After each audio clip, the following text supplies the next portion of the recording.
Hello दोस्तों, कैसे हैं आप। आज हम एक्सप्लेन करेंगे हाल ही में आई एक कमाल की सीरीज बड़ा नाम करेंगे के सारे एपिसोड्स को, जो कि आपको जरूर पसंद आएंगे। इसलिए वीडियो को अभी लाइक कर दीजिए। हम चलिए कहानी शुरू करते हैं। तो सीरीज की शुरुआत में हमें रतलाम शहर के बहुत बड़े राठी परिवार को दिखाया जाता है, जहाँ रिशु नाम का लड़का अपने ताऊ और पापा को उनके बिजनेस को इम्प्रूव कैसे किया जाए यही सब बता रहा होता है। इनकी बातों से हमें पता चलता है कि रिशु ने एमबीए किया है और वो अपना फैमिली बिजनेस को ही बढ़ाना चाहता है, पर उससे पहले उसने एक्सपीरियंस के लिए किसी और कंपनी में अप्लाई किया है जॉब के लिए।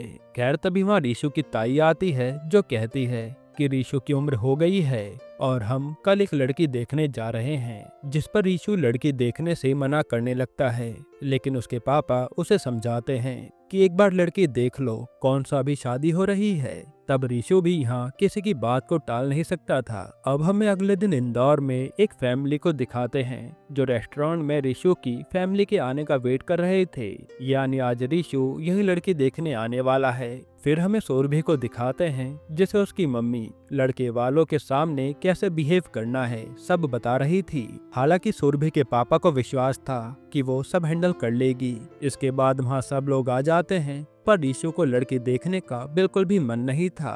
पर जैसे रिशु के सामने सौरभी आती है तो वो चौंक जाता है। उसी समय वेटर यहाँ गलती से शराब का मेन्यू ले आता है, जिस पर रिशु के ताऊजी भड़क जाते हैं कि शराब वगैरह से हम कोसों दूर रहते हैं, इसलिए मेन्यू यहाँ से तुरंत लेकर चले जाओ। जो देखकर रिशु ऑकवर्ड तरीके से सुरभि को देखने लगता है और यहाँ से सीन 2 साल पीछे 2020 में जाता है, जब रिशु एमबीए की पढ़ाई मुंबई में कर रहा था। अब यहाँ रिशु पब में अपने दोस्त के साथ ड्रिंक कर रहा होता है और तभी वहाँ हम सुरभि को भी देखते हैं जो अपना बर्थडे सेलिब्रेट करने आई थी। उसी समय सुरभि की फ्रेंड को उसका स्कूल फ्रेंड मिलता है जो कोई और नहीं बल्कि रिशु का दोस्त था। और यहाँ ये लोग बातें करते हैं, तब सुरभि भी उन्हें इनवाइट करती है। फिर ये लोग पार्टी में एंजॉय करने लगते हैं। हालांकि यहाँ रिशु तो ड्रिंक करता है, पर सुरभि कहती है कि मैं ड्रिंक नहीं करती। फिर इसी दौरान सुरभि और रिशु की किसी बात को लेकर नोकझोंक हो जाती है। तब उनके दोस्त इस बात को संभाल लेते हैं। फिर इसके बाद हमें कुछ दिन बाद का सीन दिखाते हैं, जहाँ रिशु ने आज अपने घर पर पार्टी रखी हुई थी।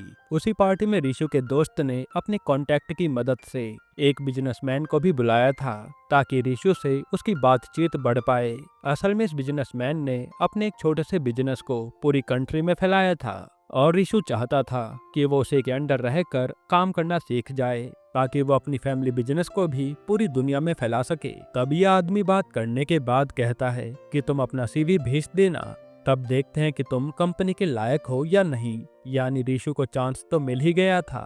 फिर वहाँ सुरभि की फ्रेंड उसे भी लेकर आती है, पर सुरभि को पता नहीं था कि पार्टी रिशु के घर पर है और वो कहते हैं कि मुझे पता होता तो मैं नहीं आती। हालांकि फिर ये लोग सब पार्टी करते हैं, पर यहाँ भी सुरभि ड्रिंक नहीं कर रही थी, जिस पर रिशु उसका मजाक बनाता है और गुस्से में आकर सुरभि ड्रिंक कर लेती है।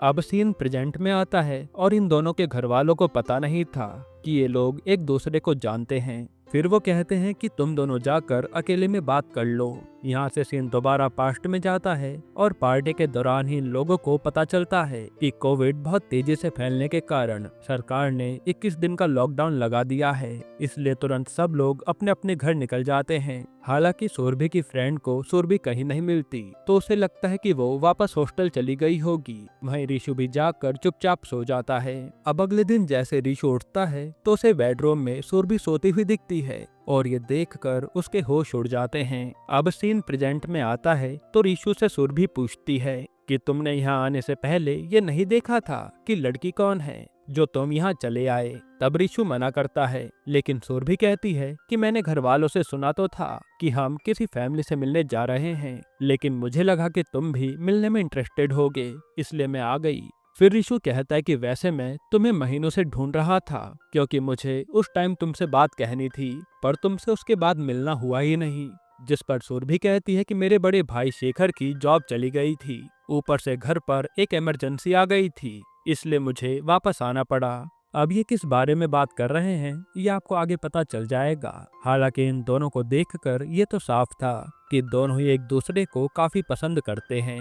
फिर सुरभि रिशु से कहती है कि हमारे घर वाले यही समझते हैं कि हम पहली बार मिल रहे हैं, इसलिए उन्हें हमारी हिस्ट्री के बारे में कभी पता ना चले वही अच्छा होगा, वरना उनका ट्रस्ट टूट जाएगा। अब यहाँ से सीन वहीं पास्ट में जाता है, जहाँ लॉकडाउन की वजह से सुरभि अपने हॉस्टल भी नहीं जा सकती थी और वो रीशु के साथ ही फंस गई थी। रीशु भी काफी कोशिश कर रहा था सुरभि को यहाँ से वापस भेजने की, पर उसके पास कोई ऑप्शन नहीं था। तभी रीशु के पास उसके ताऊजी का कॉल आता है और वो उससे हालचाल पूछने लगते हैं कि लॉकडाउन में सब ठीक तो है। वहीं सुरभि को भी उसके घर वालों का कॉल आता है तो सुरभि कहती है कि मैं तो लॉकडाउन में अपनी फ्रेंड के घर में रुकी हूँ। अब प्रेजेंट में रीशु की ताई घर जाते समय उसे कहती है कि हमने भी लड़की वालों को अपने घर पर बुलाया है क्योंकि हमें फैमिली और लड़की काफी सही लगे हैं, जो सुनकर रीशु भी खुश हो जाता है।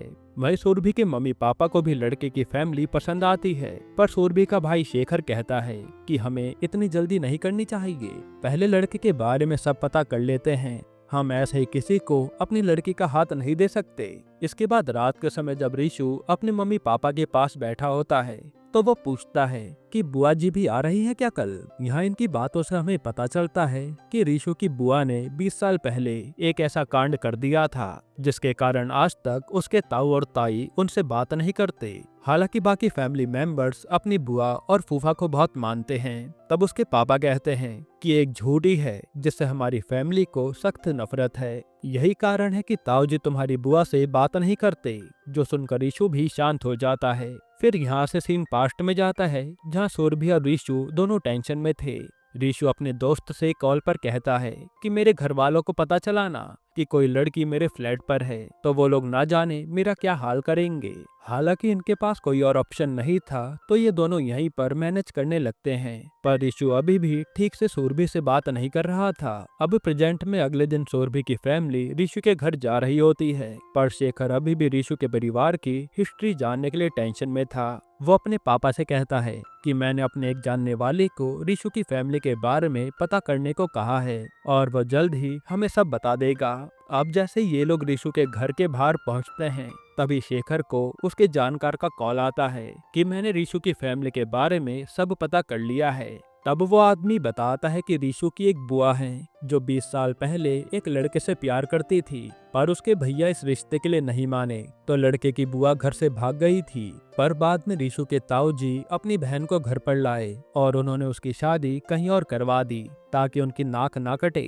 यही कारण है कि उन्होंने रीशु की बुआ से बात करना ही छोड़ रखा है। फिर वो आदमी कहता है कि ये एक हादसे को छोड़कर उनकी पूरी फैमिली एकदम परफेक्ट है, जो सुनकर सुरभि के पिता कहते हैं कि वो बात 20 साल पुरानी है, इससे आज के समय पर असर नहीं पड़ना चाहिए। तभी वहाँ ऋषि उन लोगों को लेने आ जाता है क्योंकि ये लोग घर के बाहर पहुंच गए थे। अब सीन दोबारा से पास्ट में जाता है, जहाँ सुरभि एक काम से रूम के बाहर निकलती है तो उसका दरवाजा लॉक हो जाता है और रीशु भी खाने का सामान लेने बाहर गया था। फिर जैसे ही रीशु आता है तो सुरभि उसे सब बताती है, जिस पर पहले तो रीशु को बहुत गुस्सा आता है कि अब हम अंदर कैसे जाएंगे क्योंकि चाबी तो अंदर ही है। जिसके बाद वो सीधा गार्ड को जाकर पैसे देता है और एक लॉक खोलने वाले को बुलाता है। फिर गेट खुलने के बाद अंदर आते रीशु दोबारा से सुरभि को सुनाने लगता है कि जब से तुम आई हो मेरा जीना दुश्वार हो गया है, मुझे अपने घर में छुप छुप कर रहना पड़ता है। अगर आज तुम्हें कोई बाहर देख लेता तो मैं तो बुरी तरह फंस जाता ना, क्योंकि मेरे पापा और ताऊ को यहाँ के पड़ोसी जानते हैं। तब सुरभि को भी बहुत बुरा लगता है। फिर प्रेजेंट में हम रीशु की बुआ नीता को देखते हैं जो आज घर पर आई थी, पर यहाँ रीशु की ताई और ताऊ उससे बात ही नहीं करते, जो बात नीता को आज भी चुभती है। वही सुरभि की पूरी फैमिली आकर सब लोगों से मिलती है और ये लोग खूब बातें करते हैं। उसी दौरान हम रीशु के फूफा राजेश को भी देखते हैं जो बहुत ही एटीट्यूड में उन लोगों से बात कर रहा था। फिर राजेश सुरभि से उसकी पढ़ाई के बारे में पूछता है तो सुरभि बताती है कि वो मुंबई के मरियाना कॉलेज में पढ़ती है। ये सुनकर राजेश कहता है कि पिछले साल तो उसी कॉलेज का एक कांड सामने आया था ना, कि एक लड़का उसी के हॉस्टल में लड़की से मिलने गया था जहां वो पकड़ा गया। ये सुनकर ये दोनों चुप हो जाते हैं। अब यहाँ से सीन पास्ट में जाता है जहाँ रीशु अभी भी सुरभि से रूडली बात कर रहा था और वो उसे मैगी लाकर देता है, लेकिन सुरभि उससे प्यार से बात करती है तो रीशु भी अपना गुस्सा भुलाकर उससे बात करने लगता है, जिसके बाद इन दोनों की दोस्ती शुरू हो जाती है और ये खूब बातें करते हैं। साथ ही अपनी फैमिली के बारे में भी बताते हैं। अब ऐसे ही मजे मजे में 2-3 दिन बीत जाते हैं और रीशु भी गार्ड को पैसे दे देता है कि वो सुरभि के बारे में कभी किसी को नहीं बताए। अब प्रेजेंट में आज सुरभि को रीशु की बड़ी भाभी अपनी दुकान पर लाती हैं, जहां वो उसे हर प्रकार की मिठाई ट्राई करवाती हैं। तभी माँ रीशु के पापा आकर सुरभि से कहते हैं कि हमें तुम बहुत पसंद आई हो,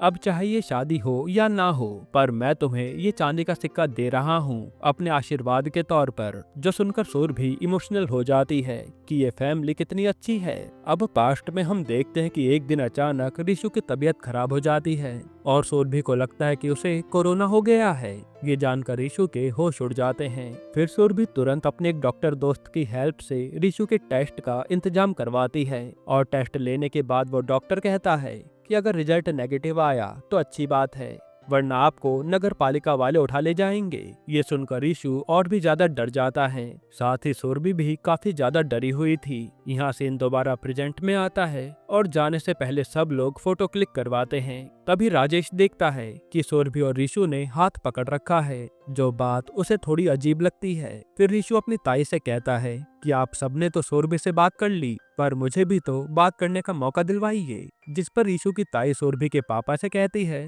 कि आपकी बेटी को रीशु घर छोड़ देगा। ये सुनकर उसके पापा भी मान जाते हैं। फिर सुरभि को नीता कहती है कि हमारा रीशु बहुत अच्छा इंसान है, इसलिए वो तुम्हें पसंद तो आ ही गया होगा। जिसके बाद रीशु सुरभि को उसके घर छोड़ने जा रहा होता है और वो उससे बातें करने की कोशिश भी करता है, लेकिन सुरभि तो रीशु की फैमिली के बारे में ही सोच रही थी। असल में सुरभि को लग रहा था कि कहीं हम उनसे सच छुपाकर अपनी फैमिली को धोखा तो नहीं दे रहे, इसलिए वो उदास थी। फिर यहाँ से सीन पास्ट में जाता है, जहाँ सुरभि रीशु का बहुत अच्छे से ख्याल रख रही थी और इन दोनों को ही कल आने वाली रिपोर्ट का इंतजार था। इसके बाद रात के समय ऋषि और सुरभि अपने रिलेशन के बारे में बात करते हैं, तो पता चलता है कि दोनों ने ही आज तक गर्लफ्रेंड बॉयफ्रेंड नहीं बनाया और अब दोनों को ही एक दूसरे के साथ काफी अच्छा लग रहा था।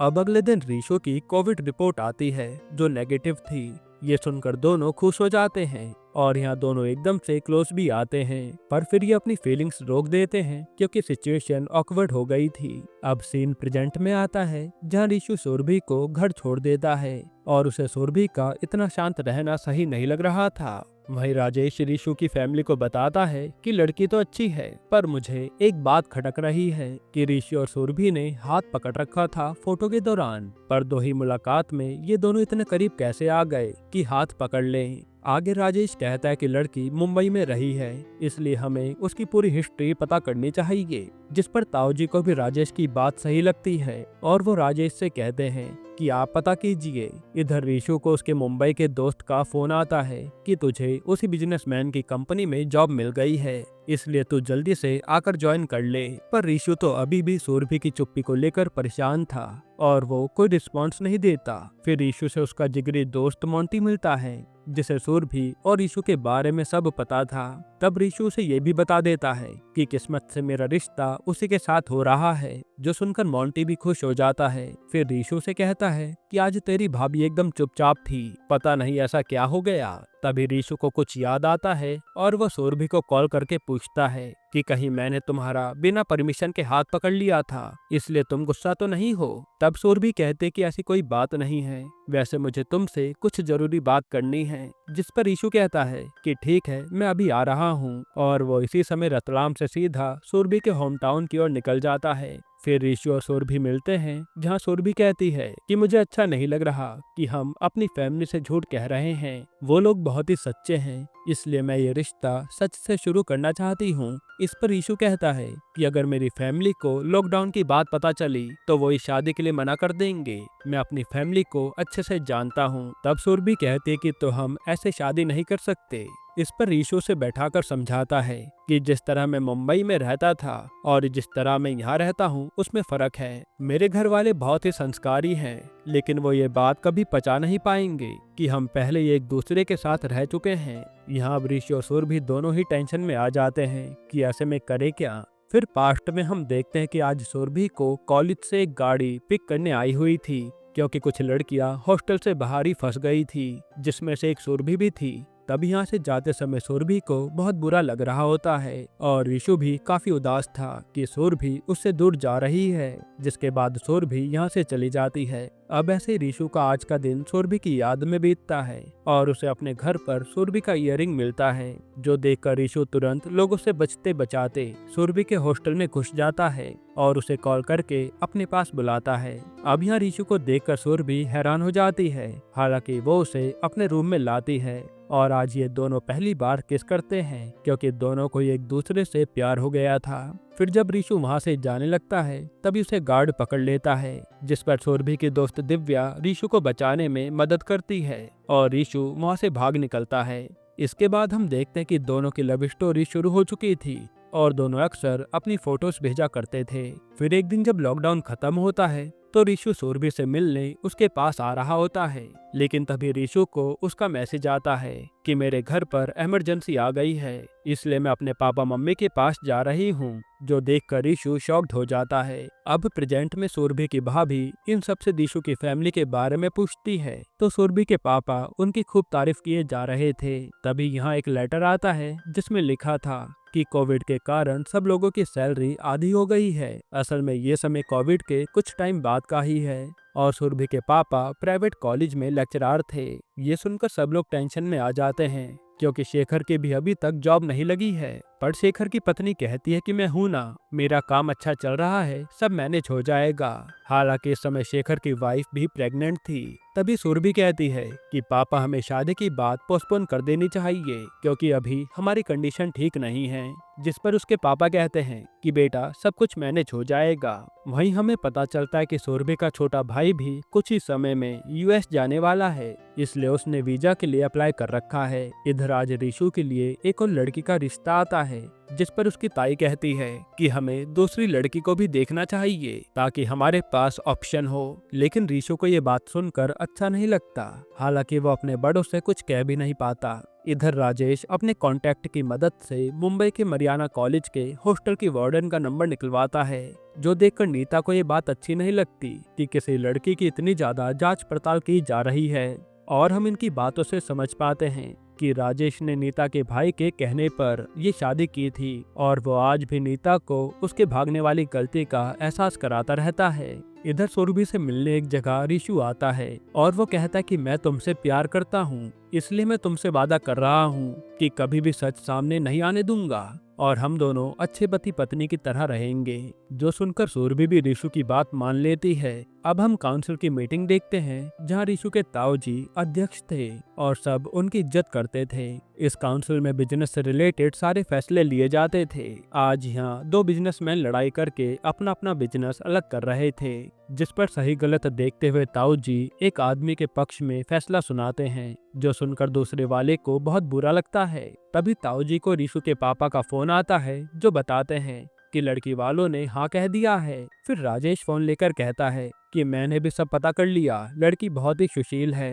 ये सुनकर वो भी खुश हो जाते हैं। हालांकि हमें पता चलता है कि जब राजेश ने वार्डन को कॉल किया था, तब वार्डन ने राजेश को खूब सुनाया था कि हम लड़कियों की जानकारी किसी को भी नहीं देते। खैर फिर ताई जी कहती हैं कि अभी हम हाँ नहीं करते, पहले और भी लड़कियों को देख लेते हैं। जिस पर रीशु एकदम से कहता है कि ऐसे तो मेरी उम्र निकल जाएगी, जो सुनकर सब लोग हंसने लगते हैं। फिर हम सुरभि के पापा को देखते हैं, जो आकर बताते हैं कि उधर से भी हाँ हो गई है। ये सुनते ही यहाँ भी सब लोग खुश हो जाते हैं। फिर आगे वो बताते हैं कि लड़के वाले परसों ही रोका करना चाहते हैं, जिस पर शेखर कहता है कि इतनी जल्दी हम सब कैसे करेंगे। पर सुरभि के पापा कहते हैं कि सब मैनेज हो जाएगा। इसके बाद अब रीशु अपने रोके की तैयारी कर रहा था। वही ताऊ जी के पास राजेश का कॉल आता है, जो कहता है कि हमें जरूरी काम से मुंबई जाना पड़ रहा है, इसलिए हम रोके के टाइम तक वापस आने की पूरी कोशिश करेंगे। फिर जब रीशु अपनी माँ को अपने कपड़े दिखाने आता है, तो वो सुन लेता है कि उसके बुआ और फूफा मुंबई काम से जा रहे हैं और वो रीशु के फ्लैट में ही रुकेंगे। ये सुनकर रीशु डर जाता है कि कहीं बुआ फूफा को कुछ पता न चल जाए। फिर वो सीधा वहाँ के गार्ड को कॉल करके कहता है कि मैं तुझे और पैसे दे दूंगा, पर गलती से भी मेरे बुआ फूफा को वहाँ हुई पार्टी और लड़की के बारे में पता नहीं चलना चाहिए। इसके बाद यहाँ राजेश और नीता मुंबई पहुँच जाते हैं और राजेश यहाँ भी नीता पर हुक्म चलाई जा रहा था। फिर यहाँ रात को रोके पर रीशु की फैमिली आती है और वो डेकोरेशन देखकर चौंक जाते हैं, क्योंकि सुरभि के पापा ने काफी अच्छी सजावट करवाई थी। इधर राजेश आज एक बैंक वाले से मीटिंग करता है और हमें पता चलता है कि राजेश आयुर्वेदिक दवाई बनाने का काम शुरू करना चाहता था, इसलिए उसने आधा पैसा बैंक से लिया था और आधा ताऊजी से। लेकिन रीशु ने आकर इस बिजनेस के नुकसान के बारे में बता दिया, जिसके कारण राजेश को ताऊजी से आगे पैसे नहीं मिले। वही बैंक वाले भी अब कह रहे होते हैं कि आपका बिजनेस नहीं चला तो आपको लोन जल्दी चुकाना पड़ेगा। ये सुनकर राजेश को रीशु पर बहुत गुस्सा आता है, क्योंकि अगर रीशु टांग ना अड़ाता तो ताऊजी से पैसे लेकर उसका बिजनेस चालू हो जाता। वहीं हम नीता को देखते हैं, जिसे सफाई के दौरान शराब का बिल मिलता है। असल में ये बिल उस टाइम का है जब रीशु ने पार्टी रखी थी।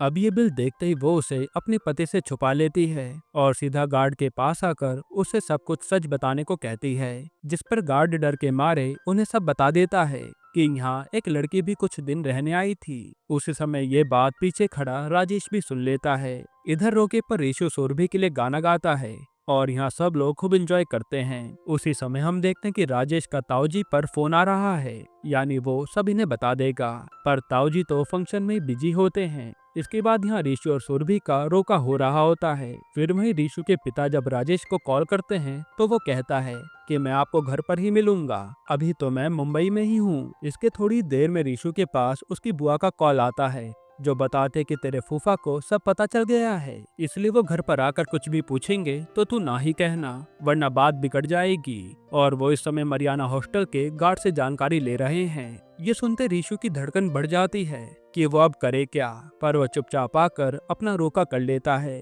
फिर यहाँ से जाते समय रीशु की ताई कहती है कि इस जन्माष्टमी पर हम शादी की तारीख अनाउंस कर देंगे, इसलिए आप सबको आना होगा। वहीं जाने से पहले रीशु सुरभि से आकर मिलता है और सोचता है कि वो उसे सब बता दे कि फूफा को सब पता चल गया है, लेकिन वो सुरभि को कुछ भी नहीं बता पाता क्योंकि सुरभि काफी खुश लग रही थी। इसके बाद हम देखते हैं कि जैसे ही पूरी फैमिली घर पर आती है तो राजेश इनका इंतजार कर रहा था। अब रीशु के आते राजेश बोलना शुरू कर देता है कि रीशु को जैसा हमने समझा था वो वैसा है ही नहीं, और वो बताता है कि ये मुंबई में खूब शराब की पार्टी करता था, साथ ही ये लड़कियों को भी अपने फ्लैट पर लाता था, जो सुनकर किसी को भी यकीन नहीं होता।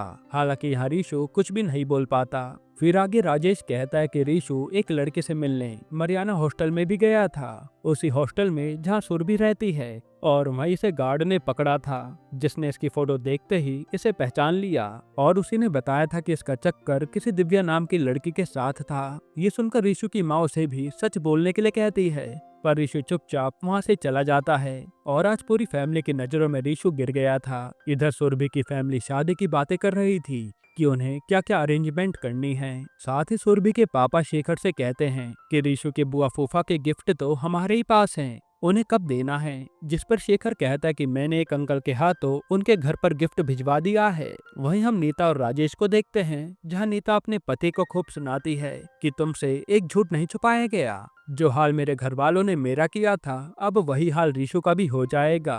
तब राजेश भी उसे ताने मारने लगता है, लेकिन नीता कहती है कि मुझे पता है कि तुमने मुझसे शादी सिर्फ पैसों के लिए की थी और तुम कोई मेरे घर वालों की भलाई नहीं चाहते, बल्कि तुम्हारे मन में रीशु के लिए गुस्सा था, जो उसने तुम्हारा बिजनेस प्रपोजल रिजेक्ट कर दिया, इसलिए तुमने रीशु की पूरी पोल खोल दी।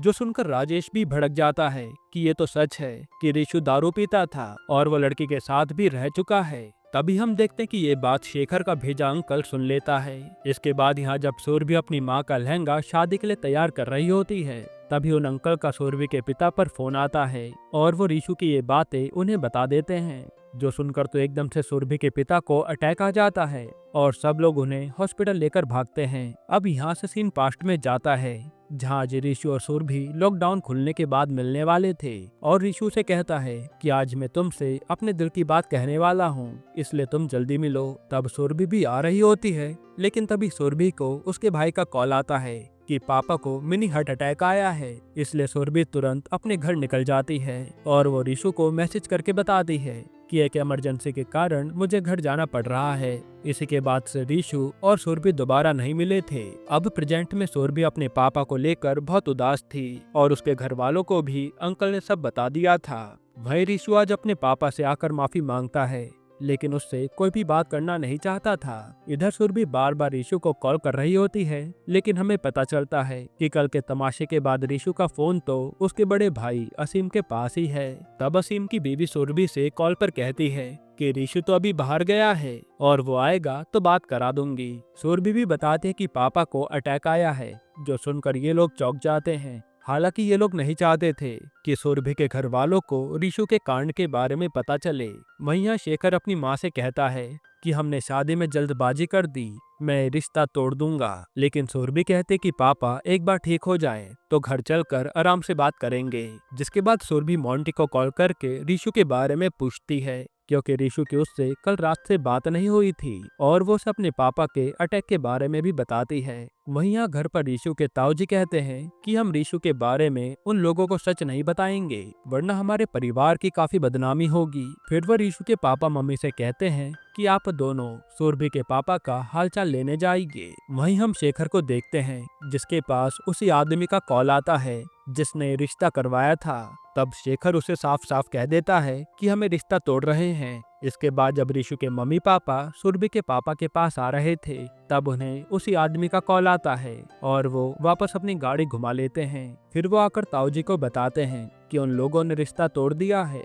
जो सुनकर ताई जी तो भड़क जाती हैं, लेकिन ताऊजी कहते हैं कि शायद उन लोगों को भी रीशु का सच पता चल गया होगा कि वो मुंबई में किसी लड़की के साथ था। इधर रीशु के पास मोंटी आता है और वो सुरभि के पापा के बारे में उसे बताता है। जो सुनकर रीशु तुरंत सुरभि से मिलने के लिए निकल पड़ता है कि आज मेरा उससे बात करना बेहद जरूरी है। वहीं सुरभि को जब पता चलता है कि उसके भाई ने ये रिश्ता तोड़ दिया है, तो वो अपने भाई पर गुस्सा हो जाती है कि एक बार मुझसे पूछ तो लेते, पर शेखर उसकी बात नहीं सुनता। फिर सुरभि को उसकी माँ कॉल करके बताती है कि पापा को होश आ गया है और वो तुझसे मिलना चाहते हैं। तब सुरभि अपने पापा के पास आती है और उसके पापा कहते हैं कि ये लड़का बेकार रहा, पर तू निराश मत होना, मैं तेरे लिए इससे भी अच्छा लड़का ढूंढूंगा। पर सुरभि रोते हुए सब बता देती है कि मैं ही थी जो लॉकडाउन के कारण रीशु के फ्लैट में फंस गई थी और वो रीशु बहुत ही अच्छा लड़का है, बस उसने मुझे बचाने के लिए मेरा नाम किसी के सामने आने नहीं दिया। जिस पर उसके पापा कहते हैं कि बेटा तुझे जो सही लगे तो वही कर, मैं तेरे साथ हूँ। इसके बाद सुरभि को रीशु का कॉल आता है जो उसे मिलने बुलाता है। फिर यहाँ रीशु सुरभि से कहता है कि मेरे कारण तुम भी सफर कर रही हो, जो मुझे अच्छा नहीं लग रहा। यहाँ अच्छा यही होगा कि हम दोनों अलग हो जाएं और तुम अपनी पढ़ाई पूरी कर किसी अच्छे लड़के से शादी कर लो। तब सुरभि कहते कि मुझे जो करना था वो मैंने कर दिया। और हमें पता चलता है कि यहाँ आने से पहले सुरभि ने एक वीडियो बनाई थी जिसमें उसने सब बता दिया था कि लॉकडाउन में जो लड़की रीशु के साथ थी वो मैं ही थी। फिर उसने वीडियो रीशु की फैमिली और अपनी फैमिली को सेंड कर दी थी। ये जानकर रीशु चुपचाप वहाँ से चला जाता है। अब यहाँ से हमें कुछ दिन बाद का सीन दिखाते हैं जहाँ सुरभि के पापा अब घर आ गए थे और सुरभि की मम्मी उस पर भड़क रही थी कि उस समय तुमने हमसे झूठ क्यों कहा था कि तुम अपनी फ्रेंड के घर पर हो, जिस पर सुरभि सबसे माफी मांगती है। इसके बाद सुरभि के पापा रीशु के पापा को कॉल करते हैं ताकि सारी बातें क्लियर हो जाएं, पर रीशु के पापा उनका फोन नहीं उठाते। वहीं आज काउंसिल की मीटिंग के बाद वही आदमी जिसके खिलाफ ताऊजी ने फैसला सुनाया था, वो उन्हें ताने मारते हुए कहता है कि मार्केट में आपके भतीजे की खबर फैल गई है जो वो मुंबई में कांड करके आया है। ये सुनकर ताऊजी टेंशन में आ जाते हैं। फिर जब सब लोग बैठे होते हैं तो राजेश उन्हें कहता है कि देखो भाई साहब, बदनामी तो हो रही है, लेकिन इसका एक ही इलाज है, हमें सुरभि और रीशु की शादी करवा देनी चाहिए। फिर जो कोई भी हम पर सवाल उठाएगा उसे हम कह देंगे कि शादी तो लॉकडाउन से पहले तय हो गई थी, इसलिए दोनों साथ रह रहे थे। तब इज्जत बचाने के लिए ताऊजी को ये आइडिया सही लगता है, पर रीशु के पापा को लग रहा था कि हम ऐसे झूठ नहीं बोल सकते। फिर ताऊजी रीशु के पापा से कहते हैं कि आप जल्द ही सुरभि के यहाँ जाइए और उनसे शादी की डेट 4 नवंबर को फिक्स करके आ जाइए, ताकि ये शादी जल्दी हो जाए और लोगों के मुंह बंद हो। हालांकि इन लोगों का सुरभि और रीशु से गुस्सा कम नहीं हुआ था। फिर रीशु के पापा सुरभि के पापा को कॉल करके बता देते हैं कि हमारे यहाँ से शादी के लिए हाँ हैं और वो मिलने आ रहे हैं। जिसके बाद रीशु के मम्मी पापा आते हैं और वो कहते हैं कि हमने शादी 4 नवंबर की फिक्स रखी है। पर सुरभि के पापा बताते हैं कि 4 नवंबर को तो मेरे छोटे बेटे का वीजा इंटरव्यू है, इसलिए डेट आगे बढ़ा लीजिए। जिस पर ऋषु के पापा कहते हैं कि ठीक है, मैं भैया से पूछकर बताऊंगा। इसके बाद ऋषु और सुरभि मिलते हैं, जो अपनी शादी को लेकर खुश तो थे, पर ऋषु कहता है कि मुझे मेरे घर वालों के हाल सही नहीं लग रहे। सब हमारी शादी तो करवा रहे हैं, पर खुश कोई भी नहीं है, जो बात सुरभि को भी अजीब लगती है। फिर 2 दिन बाद जन्माष्टमी का दिन आता है, जहां सुरभि की फैमिली ऋषु के यहाँ आते हैं, और फिर मौका देखकर ऋषु के ताऊजी अनाउंस कर देते हैं कि इस 4 नवंबर को हम सुरभि और ऋषु की शादी कर रहे हैं। जो सुनकर सुरभि की फैमिली हैरान हो जाती है। तब सुरभि के पापा ऋषु के पापा से बात करने आते हैं कि हमने तो डेट आगे बढ़ाने को कहा था, लेकिन वो काम का बहाना बनाकर चले जाते हैं। वहीं ऋषु की बात का कोई जवाब नहीं दे रहा था। तभी ऋषु अपनी बुआ से पूछने आता है कि शादी इतनी जल्दी क्यों है, लेकिन राजेश आकर कहता है कि तुम्हारी शादी हो रही है, वही काफी है, ज्यादा सवाल मत पूछो।